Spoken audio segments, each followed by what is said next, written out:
What's up? I'm Alex Clark, and you're listening to the audio version of my show, Politics, powered by Turning Point USA. To fully experience the conservative, make sure you're following the show at our home base on Instagram, where we post our episodes daily at 4 p.m. Eastern, 1 p.m. Pacific. Okay, cute conservatives, let the games begin. I need to get something off my chest. I love Trader Joe's, but I don't get it. Like, how do they do what they do? Why does it seem like there's a code I need to crack? I don't understand why everything is temporary. Like, if I hear of a product that I need to try, it's just gone and replaced by something else random in a matter of hours. It seems like there is a Trader Joe's factory where people invent new items every week. I mean, how does it actually work? And why are their flowers better than literally any florist? Who are you, Trader Joe? What is he doing? I never know what he's doing.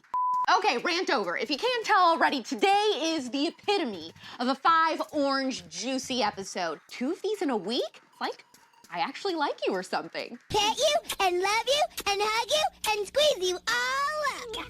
Caitlyn Jenner is wanting to run for governor. The ultimate plot twist just happened with Matt James. Christian leftist Rachel Hollis has been canceled by her own people, and we're going back in time for a little pop culture rewind. We are freshly squeezed and here to please. I'm Alex Clark, and this is Politics.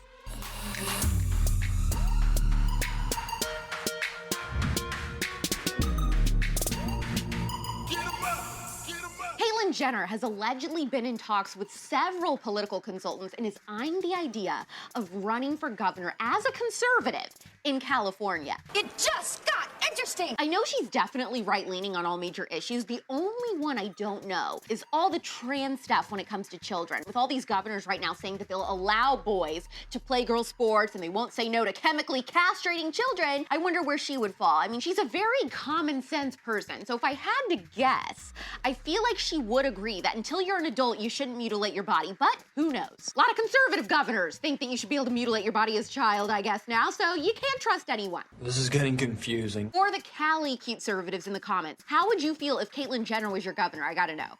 Okay, let me think about it. I have something to tell you that is so juicy and yet has made me so incredibly angry. Reality Steve says Rachel Kirkconnell and Matt James are back together. What?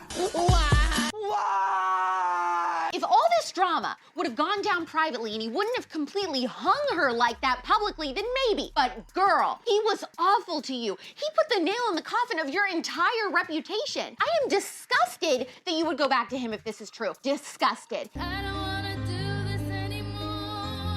And he's a liar. He was willing to say all of that stuff to you and about you and call you a racist on national TV only to get back with you after. So he believes what he said or he doesn't. I mean, he wanted to remain the hero from the mob instead of protecting you. Either that or you both lied and you never broke up to begin with and you both wanted the fame. But if it was all real and then he reached back out, no ma'am. That's what you call a beta male, ladies. Find yourself a wolf, not a sheep. Cut the cord. That isn't love. Both of you need to move on. I've never been more annoyed in my life or despised a bachelor couple before more in my life. I am done. I don't deserve this. I really do not deserve this. I deserve somebody who gives a shit. I'm not spending one more second of this life with some inconsiderate prick. Speaking of a completely different Rachel now with an entirely different scandal, you know Rachel Hollis, the Christian author, right? She wrote Girl, Wash Your Face. Yes, I do. I know her. Okay, well, her whole thing is that she claims to be a Christian, but everything she posts is very progressive and woke and liberal. And now she's being torn apart for this TikTok she made.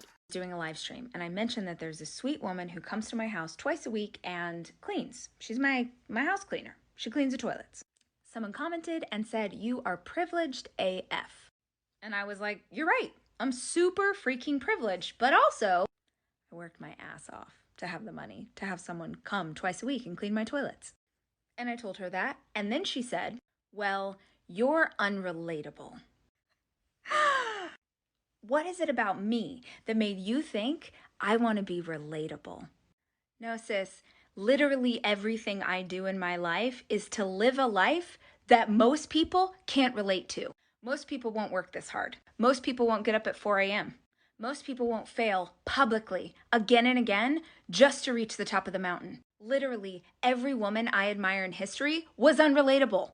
If my life is relatable to most people, I'm doing it wrong. Her followers were quick to point out how tone deaf this comes across, especially with her adding the names of multiple women of color in the caption that she thinks are unrelatable like her. One woman said, "I have no doubt that Rachel does work hard, but her acting like hard work equals automatic ability to live your best life is problematic. It's not that simple. There are many people who also work hard and wake up at 4 in the morning but still don't have what Rachel Hollis has." I don't understand how someone can have so little self-awareness. You know, I'm just sitting here getting my relaxation on, loving and basking in the fact that it's always the white progressive liberals that are racist. It is not the conservatives. Rachel simply said out loud what all of the moral elitist leftists believe. It's the liberal savior complex. You think that you're so woke that you should be at the top of the totem pole and worshipped, especially by the blacks. Kudos to you, bitch. The next book Rachel writes should be Girl, Get a Grip.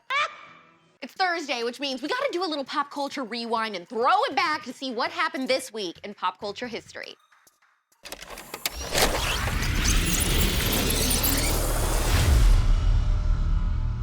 This week in Virginia, 1614, we're going way back. Native American Pocahontas married English colonist John Rolfe. Fat broads and horse-faced lesbians. Wrong Pocahontas, Abigail.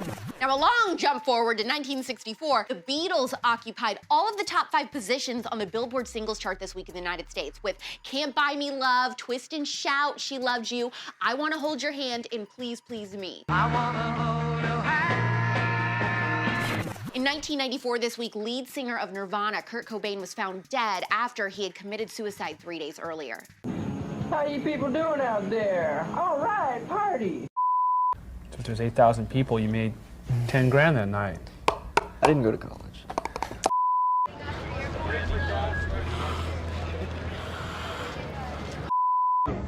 Yep. That's right. Hey, can I have that cookie too? Awards and take them home and, put them there. In 1998, a little worm was born, and then she got her butterfly wings, and now she works at Turning Point USA. It's producer Abigail's birthday. She's 84. Doesn't she look great? So y'all make sure you say happy birthday to producer Abigail. Hey, Alex, where are you? Are we filming an episode today? I can't. I'm sick. Boo. I want to play a game. Okay, well, I want to go home on time, so... Huckleberries are from Montana. That's my state. That's my state. That's my state. You're doing great, sweetie. Oh my gosh. Boy, you know you wanna put a ring on my finger. Now to make him wanna marry me.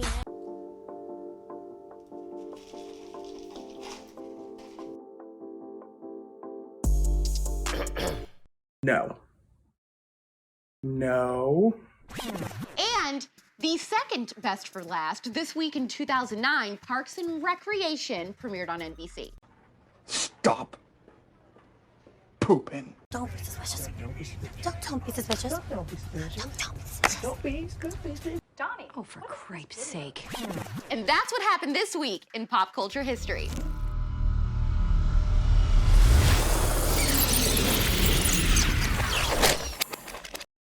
Okay, remember a few days ago when I told you guys that you had to watch Behind Her Eyes on Netflix? Is that what it's called, Abigail? Yes. Okay, I said that you all had to watch this show. It was super short, sweet, but it had a crazy ending. Well, producer Abigail is gonna take a seat really quick because she watched it last night and, it was totally based on my recommendation. And so I want her 15-second reaction without giving away any spoilers of how she felt because she was so in her feels about it that she had to call me to talk about it. Okay, producer Abigail, come sit here really quick. Okay. 15 seconds, not enough for this show. This is a problem. She's not wrong. Last night, I finished this stupid show, and I sent her a text, and I said, "What are you doing? You need to call me right now." And I don't even know what to say. How do you talk about this show without giving it away? It was so whack. Okay, I'm usually the kind of person who can kind of guess what's gonna happen in a show, and usually I know, by the end of the episode, or by the middle of the episode, I know what's gonna happen in the end. And I'm sitting through every single episode of this show. I'm like, okay, I get it. I see what you're doing. And the next episode, I'm like, oh, no, I don't see what you're I am so lost. And then the next episode, I'm like, okay, I'm back. I got it. And then the next episode, I'm like, no, I don't got it. I don't know what's happening. And then the ending comes, and it is, I mean, if you think M. Night Shyamalan writes some twists, this is beyond that. I don't know what to say. Please watch this show and message me on Instagram because I really need to talk to someone and I really don't want to talk to Alex because I am mad at her for making me watch this show. I ruined my birthday. It's over. I'm done. I'm gonna cry. So how many Poplitics stars out of 5 would you give? On a 5 orange juicy scale, I would say 4.5 oranges. Only because sometimes the acting was like a little bit weird. Sometimes it wasn't that great, but otherwise, it was really good. I thought it was really good. That was way longer than 15 seconds, Abigail. Yeah, I'm fired. Great. Goodbye. Don't talk to me ever again. And we're back. Okay, but the point is, Abigail, is that was my recommendation, like, do you totally regret watching it, or it was a good recommendation, right? Yes. Yeah. She says yes. Okay. Hit the heart before you leave. Do you think Caitlyn Jenner for California governor is a good or bad idea? And how do you feel about Matt James and Rachel supposedly getting back together? Share this episode with one friend who watched Matt James' season and one who lives in Cali and hit that save button. We're back tomorrow at 4 p.m. Eastern, 1 p.m. Pacific. It's pop culture without the propaganda every single day. I'm Alex Clark, and this is Poplitics. Okay. Save the coughs for the end, please. I'm just kidding.